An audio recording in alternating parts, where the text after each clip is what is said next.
Но вы знаете, я просто хотел напомнить о том, что все наследие в Россию перешло по завещанию Святослава Николаевича Рериха. Собственно, еще при жизни он вел переговоры о том, чтобы вернуть наследие в Россию, но тогда в Советский Союз. Святослав Николаевич встречался с Горбачевым. Горбачев тогда был президентом Советского Союза. И таким образом была достигнута договоренность о том, что наследие вернется в Советский Союз, что и произошло. Вот как я оказался в этом процессе. Святослав Николаевич, встретившись с Горбачевым, запросил встречу с руководством Советского фонда мира. И когда мы первый раз встретились, он сказал, что, знаете, я хотел бы, чтобы это был общественный музей, не государственный, когда вернется наследие. Вот, и мне хотелось бы иметь гарантом не только руководство политической страны, но и одну из крупнейших общественных организаций. Тогда Советский фонд мира имел и немалые финансовые ресурсы. И таким образом было достигнуто соглашение, которое утвердили правлением Советского фонда мира, а потом и конференцией. И вот все первые действия, в том числе и перемещение наследия, все проводилось на средства Советского фонда мира, а потом впоследствии Международной ассоциации фондов мира. И я, когда встречался со Святославом Николаевичем, я понял, и он неоднократно об этом говорил, что он не передает государству, он передает России. Вот, но он уверен, что общественная организация будет внимательно относиться к наследию. И вот по жизни он как-то, вы знаете, на общественные силы очень надеялся и опирался. Проблемы, конечно, были. Вот это здание мы получили не сразу, получили в очень тяжелом состоянии, и вы можете там посмотреть, у нас и фотографии есть, в каком состоянии была усадьба Лопухиных, когда мы ее получили, и в каком состоянии сейчас. Вот это центральная часть, музейная часть и административный корпус один. Вот, то есть вообще это, конечно, жемчужина, если говорить о учении Рериха, о наследии Рериха, о нашем великом соотечественнике, то ничего лучшего в мире нет и не было. Вот. И я, кстати, сегодня я с удивлением узнал о том, что большая часть картин из Нью-Йорка, а там музей Рериха давным-давно существует, большая часть картин продана, и даже какая-то часть пришла к нам.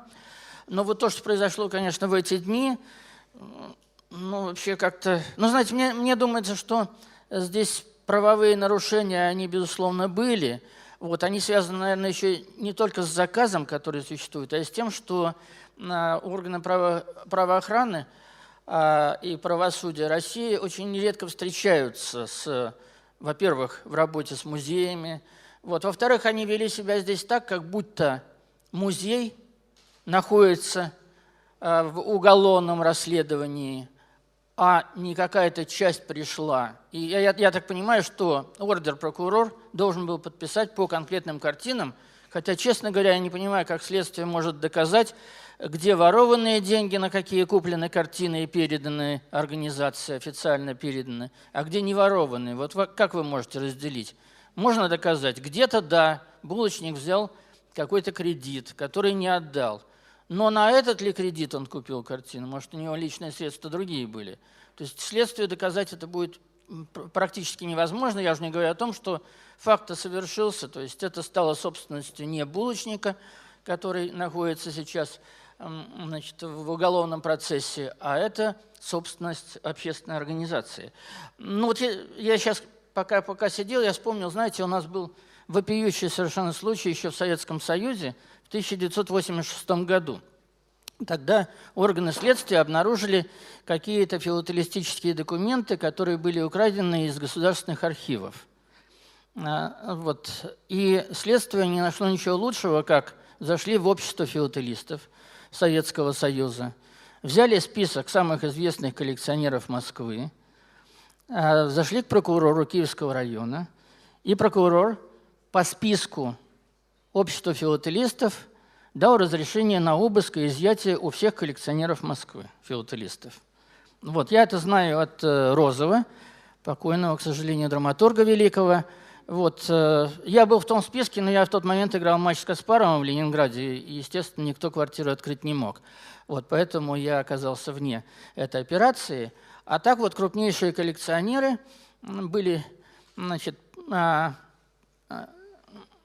их посетили, назовем так, представители следственных органов, и произвели изъятие, чего никто не знал. Вот у Розова просто стоял огромный сундук с филателистической коллекцией в центре комнаты, кабинета. Вот, пришли, спросили, где у вас марки? Вот здесь. Все, взяли, весь сундук забрали, без всякой описи, причем там, ну, марки как описать, очень сложно. Вот. Но, правда, Розову, он, конечно, поднял жуткий скандал, вот, ему к вечеру с извинения вернули. Но я знаю коллекционеров, которым не вернули, у которых потери были, и мы знаем, кто стоял за этой гениальной операцией. Вот, потом какие-то марки продавались из разных коллекций, поэтому мы знаем, кто приложил руку. Но вот, знаете, здесь тоже мне напоминает ту историю, потому что пришли, не знали, что изымать. Если у вас есть доказательства, что какие-то картины куплены на незаконные средства, то должен быть перечень этих картин, и конкретно их, как сказал Александр Витальевич, и должны были изымать.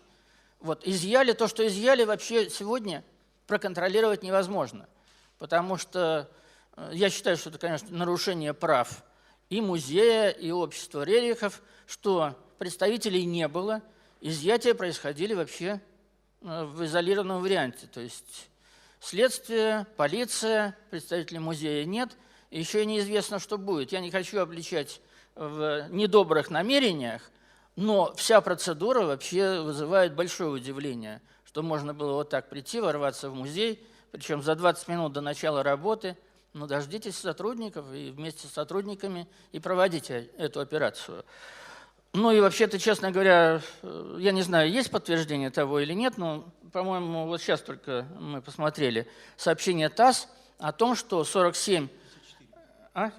54 коробки из музея Рериха взяты на хранение в музей Востока. Ну а что, музей Востока – это департамент следствия, что ли, российского? Если картины взяты как вещдоки, то они и должны находиться у следствия, а не в музее. Вот это тоже удивительный совершенно факт. То есть таким образом, наверное, пытаются хотя бы частично забрать в музей Востока уникальные произведения Рериха, вот, и вести дальнейшие действия по выселению организации вот из этих помещений. И решение о создании государственного, как они назвали, государственно-общественного, да? Семьи Рерихов. Нет, Музей семьи Рерихов. Филиал Музея Востока. Вот, оно было принято вообще без участия, без согласия Центра Рерихов и руководства музея.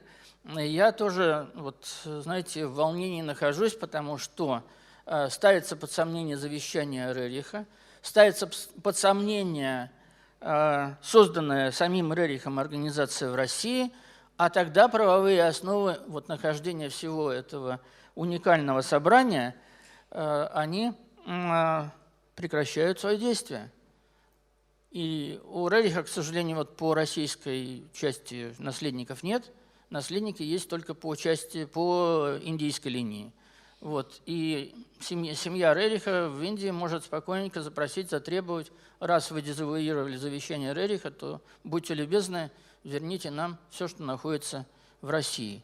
Вот на этом сегодня мы стоим, и мне думается, что все-таки разум возьмет свое, и кто-то поймет, к чему мы в конечном итоге можем прийти.